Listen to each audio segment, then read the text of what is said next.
is someone in your life, or perhaps someone from your past, who looked at you with more tenderness than most people ever will. You could feel it, not just in the words they said, but in the way they said them, in the way they lingered, in the way they always came back, even when they said they wouldn't. And yet, they keep their distance. They pull away just when things get beautiful. They go quiet just when the connection deepens.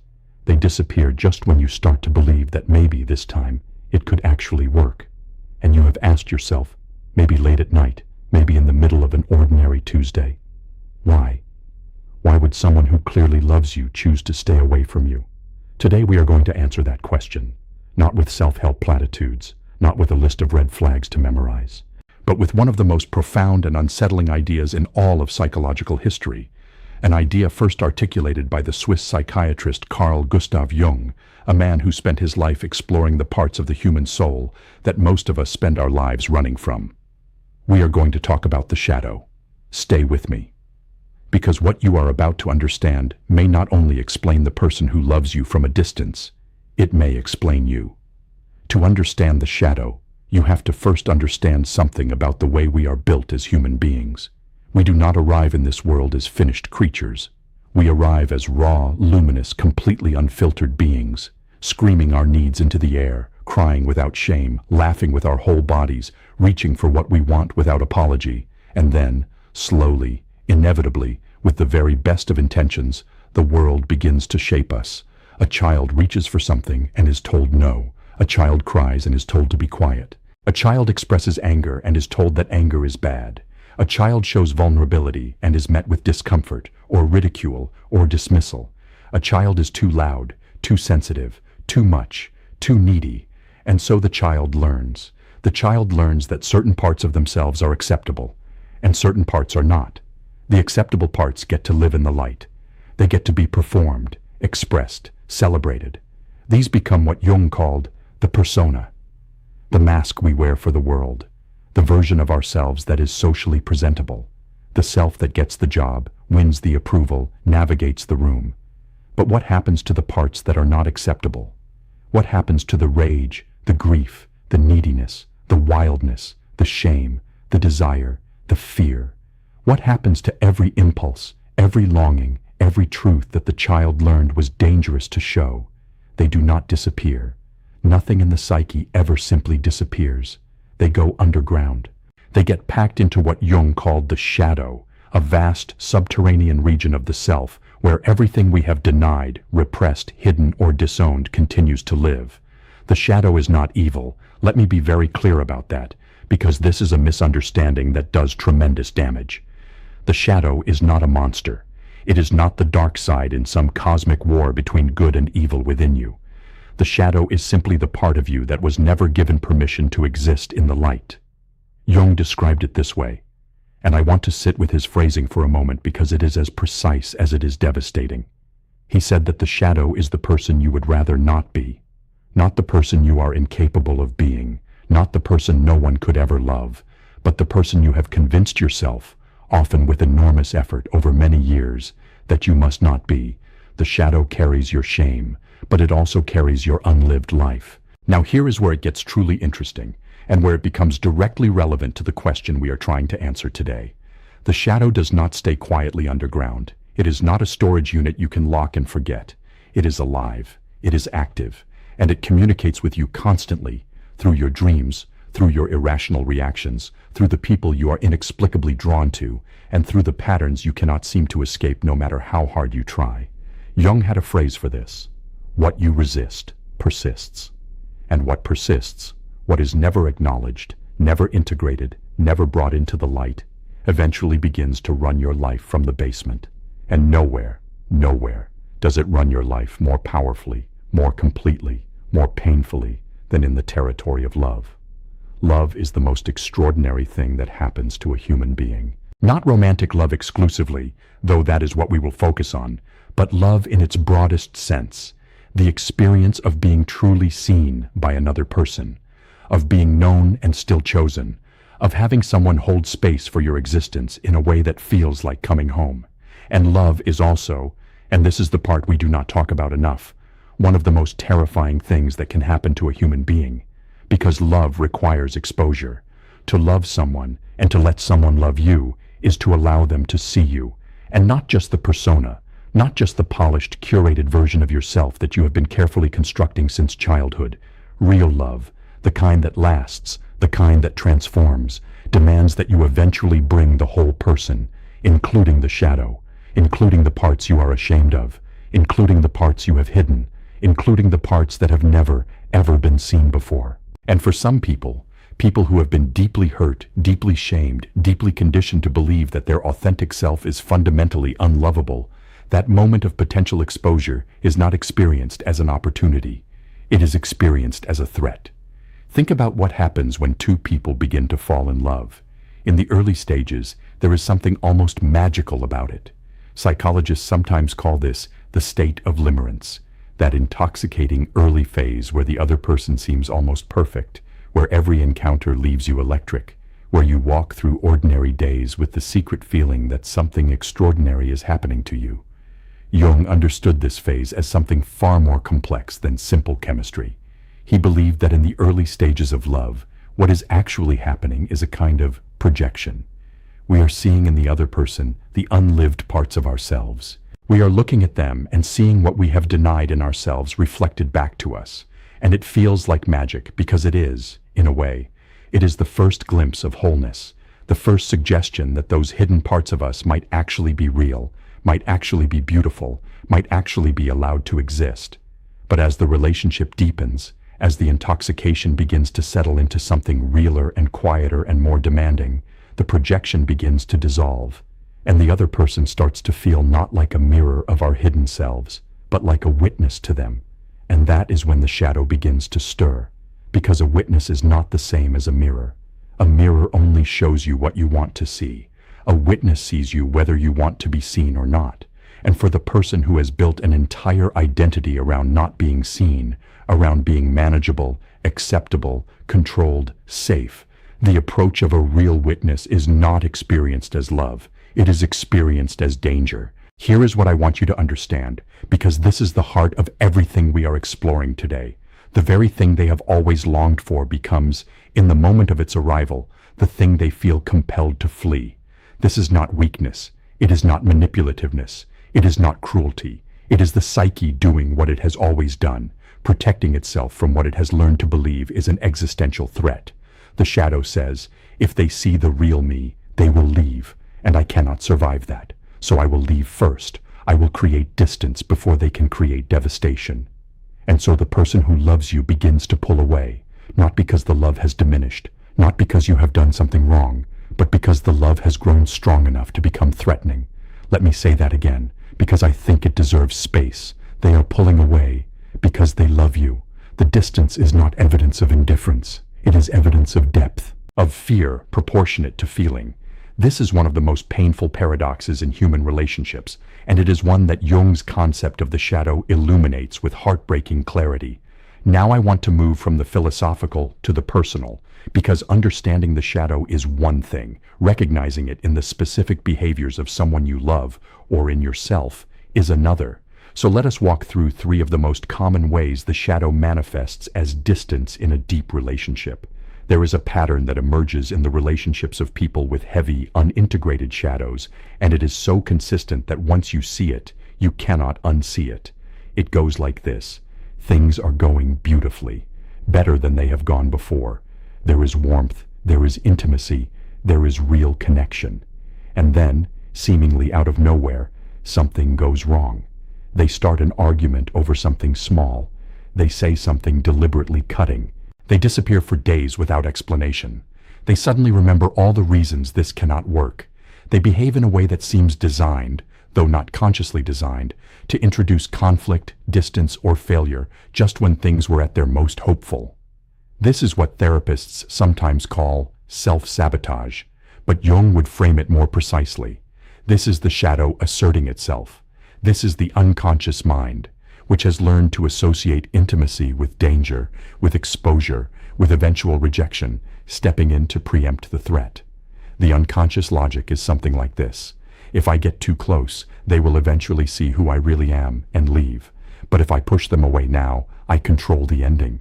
I am not abandoned. I am the one who created the distance, and distance is something I know how to survive. There is a terrible genius to it if you look at it clearly. It is a protection strategy. It is the psyche doing its best to keep the person safe, using the only tools it has ever been given. But it is a protection strategy that over time destroys exactly what it is trying to protect. And the cruelest part? The person doing it often has no idea they are doing it.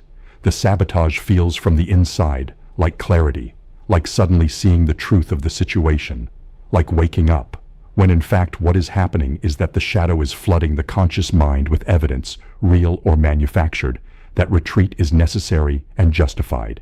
If you are watching someone do this, if you are watching someone you love generate reasons to leave just when the reasons to stay were becoming undeniable, you are watching the shadow work. The second sign is one that many people have experienced and very few have understood: the push-pull dynamic. The person is intensely present one moment and completely unavailable the next. They are warm and close and almost unbearably tender, and then they are cold and distant and somehow absent even when they are physically there. People experiencing this from the outside often wonder if they are imagining things. They wonder if they did something wrong, if the other person's feelings changed, if there is someone else. And they tie themselves in knots trying to recapture the warmth, doing more, being more, making themselves smaller, making themselves larger, trying to solve a puzzle whose solution keeps changing. But the push-pull is not about you. It is the outward expression of an internal battle between two things that both feel essential and impossible: the need for closeness and the terror of it. The person experiencing this is not playing games. They are not being deliberately cruel. They are caught between two irreconcilable drives, one pulling them toward you, one pulling them away from you with equal force, and the result is this oscillation, this maddening, exhausting, heartbreaking back and forth. Jung understood that the psyche is not a single, unified system. It is a community of complexes, semi-autonomous parts of the personality, each with its own agenda, its own emotional charge, its own logic. In the push-pull dynamic, you are witnessing a power struggle between the part that wants love and the part, the shadow part, that has learned that love is not safe. When the shadow is winning, the person withdraws. When the longing is winning, they come back, and neither part is false. Both are entirely real. This is why it feels so genuine when they return, and why the withdrawal feels so confusing. Because both states are authentic. They are just coming from different rooms of the same house. The third sign is perhaps the most heartbreaking to witness, because it shows you, for a brief and luminous moment, who this person really is, and then takes it away. There are moments in close relationships when the defenses come down, when something, exhaustion or alcohol, or the particular quality of light at 3 a.m, or the simple accumulation of trust, causes the mask to slip, and in that moment, the person reveals something true, something tender, something that has never been spoken before. They tell you about the wound, they admit the fear, they let you see the part of them that they have spent a lifetime concealing, and it is extraordinarily beautiful. It is the moment of genuine connection that everything has been building toward. You feel it, you both feel it, as something sacred and irreversible. And then, sometimes within hours, sometimes within days, the hardness returns. Not just the normal return of ordinary distance, but a specific hardness that seems calibrated to undo the intimacy. They are dismissive, they are sarcastic, they minimize what was shared. They pretend the moment did not happen, or they reframe it in terms that strip it of its meaning. They become, in some cases, briefly cruel, not out of malice, but out of a terror so acute it has no other available expression. What is happening here is something Jung described as the rebound of the shadow.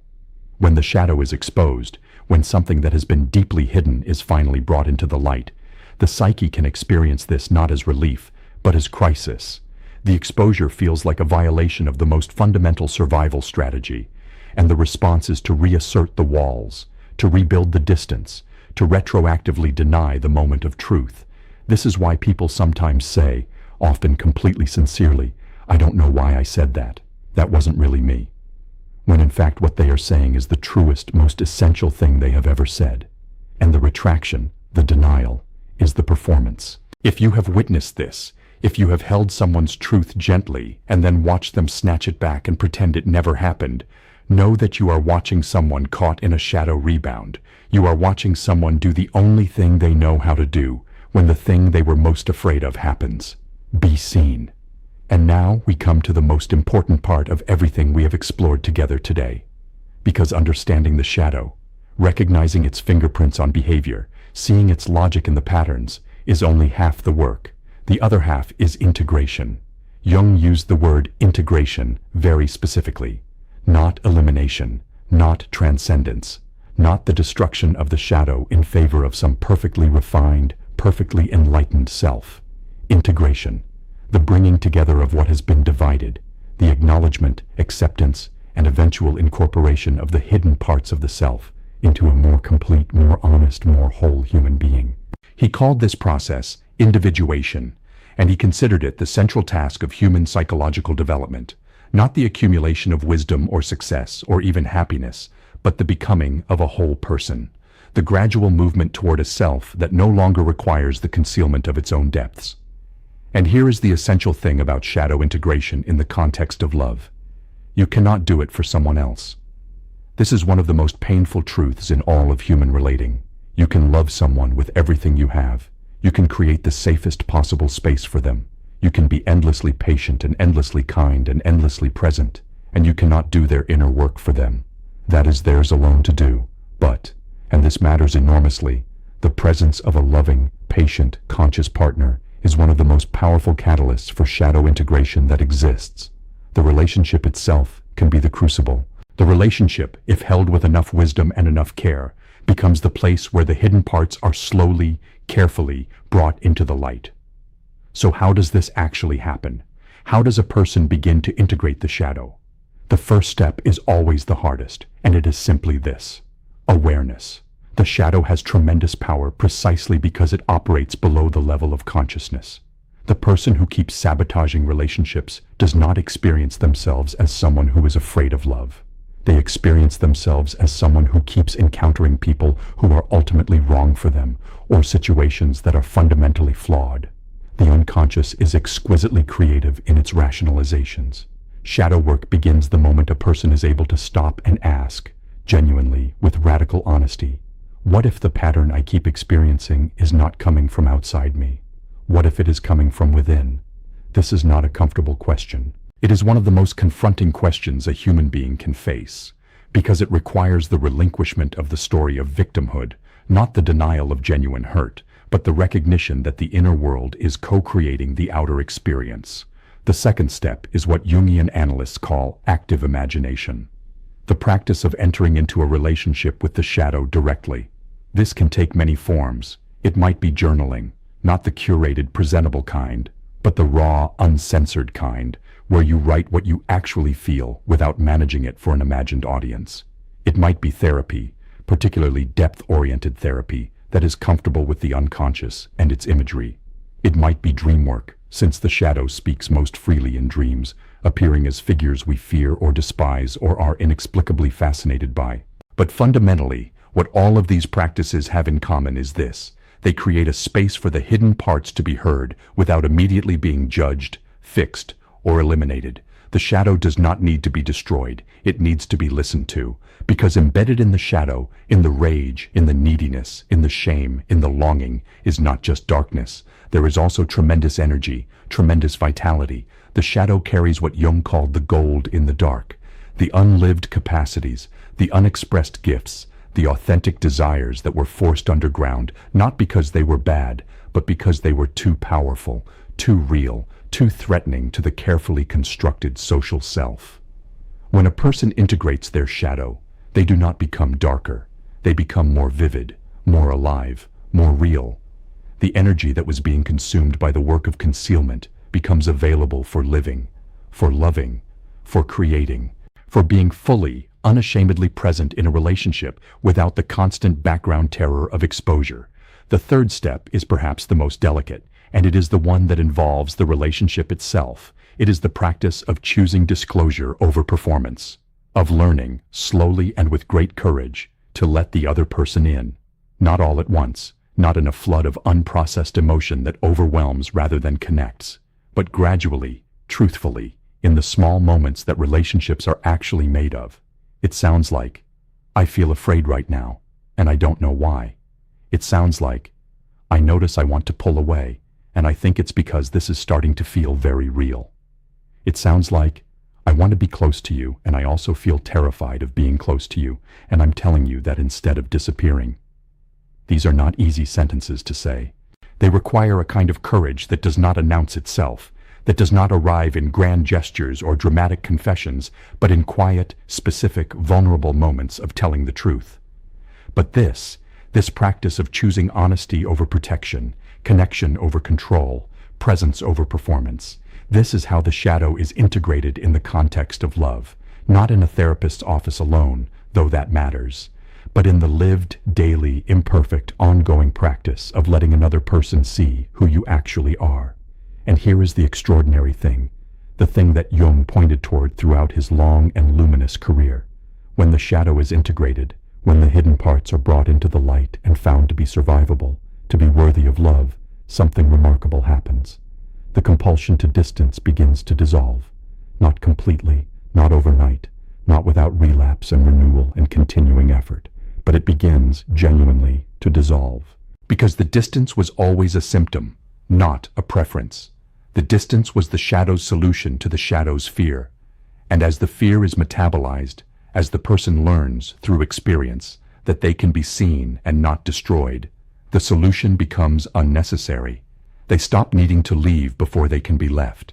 They stop needing to sabotage before they can be hurt.